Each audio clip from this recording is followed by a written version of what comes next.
आज जो बजट भारत की वित्त मंत्री आदरणीय श्रीमती निर्मला सीतारमण जी ने रखा है, वह बजट बहुत ही संतुलित, ऑल इंक्लूसिव और विकास को बढ़ावा देने वाला बजट है। यह बजट विकसित भारत के संकल्प को गति देने वाला बजट है। इस बजट में गरीब और किसान का कल्याण है, वंचितों का सम्मान है और नारी शक्ति और मध्यम वर्ग का उत्थान समाहित है। हमारा बजट इस प्रकार से कहा जाए तो यह आम व्यक्ति का बजट है, सिटीजन सेंट्रिक बजट है। ऐसे सर्वस्पर्शी और हर क्षेत्र के विकास को गति देने के लिए समर्पित बजट के लिए मैं आदरणीय प्रधानमंत्री श्री नरेंद्र मोदी जी का हार्दिक अभिनंदन करता हूं। वित्त मंत्री श्रीमती निर्मला सीतारमण जी एवं उनकी पूरी टीम को अपने पार्टी के करोड़ों करोड़ों कार्यकर्ताओं की ओर से हार्दिक बधाई देता हूं। सशक्त नेतृत्व ही विकसित भारत को आकार दे रहा है। प्रधानमंत्री नरेंद्र मोदी जी के कुशल नेतृत्व में देश विकसित भारत की यात्रा का साक्षी बन रहा है। पिछले 10 वर्षों में प्रधानमंत्री जी ने अथक परिश्रम के साथ लगभग 25 करोड़ लोगों को गरीबी की रेखा से बाहर निकाला है।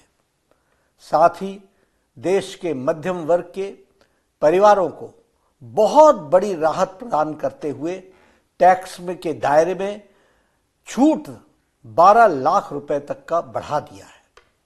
इस बजट में युवाओं के कौशल, कृषि में निवेश और ग्रामीण क्षेत्रों में रोजगार के विकल्प सृजित करने पर खासा ध्यान दिया गया है।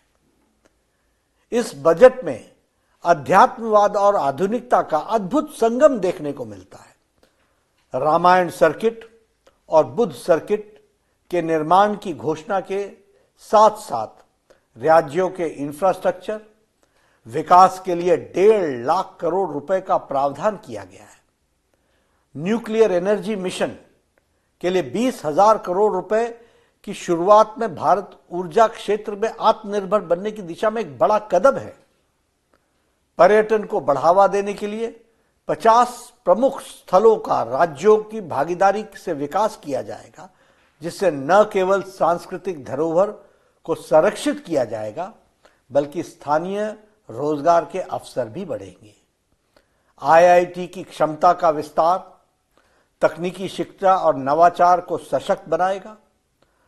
स्वास्थ्य कल्याण की दृष्टि से बजट में लगभग 1 लाख करोड़ रुपए का प्रावधान दिया गया है, जो 2014-15 के मुकाबले 191% अधिक है।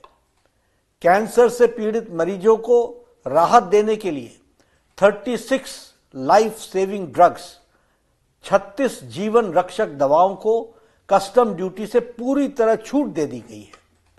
अगले वर्ष तक हमारे मेडिकल कॉलेजेस में 10,000 एक्स्ट्रा सीट जोड़ी जाएंगी।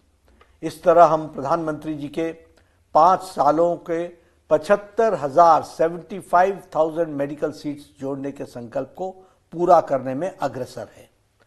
बिहार के किसानों के लिए मखाना बोर्ड की स्थापना और देश में दालों के उत्पादन को बढ़ाने पर विशेष ध्यान दिया गया है, जिससे कृषि क्षेत्र में नई मजबूती मिलेगी। लघु उद्योगों को और स्टार्टअप को बढ़ावा देने के लिए स्टार्टअप लोन की सीमा को 10 करोड़ से बढ़ाकर 20 करोड़ रुपए तक कर दी गई है, जो नए उद्यमियों और युवाओं के लिए सुनहरे अवसर प्रदान करेगा। इस बजट में विकास भी और विरासत भी संरक्षित हुई है। बजट का फोकस आत्मनिर्भर भारत के संकल्प को साकार कर रहा है। भारत को वैश्विक आर्थिक स्थिति और आर्थिक शक्ति के रूप में स्थापित कर रहा है। This is the golden era of development and of reforms. विकास का गोल्डन एरा यानी स्वर्णिम युग है।